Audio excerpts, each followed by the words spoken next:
Are you tired of the same old tritone alert bothering you? Don't worry, fellow iPhone user. You can change the default and pick a sound that suits you. Here's how to do it in just a few easy steps. Open the Settings app. Scroll down and tap Sounds and Haptics.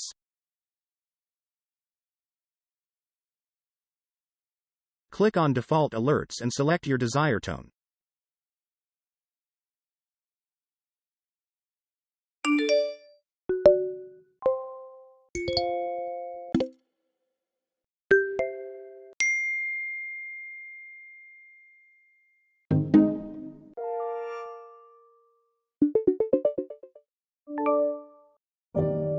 Click on Classic to get more.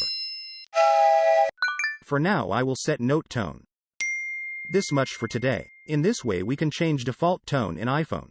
But note one thing: to get this option you need to have iOS 17.1 and above. This much for today. Please subscribe to the channel and click on bell icon to never miss any update.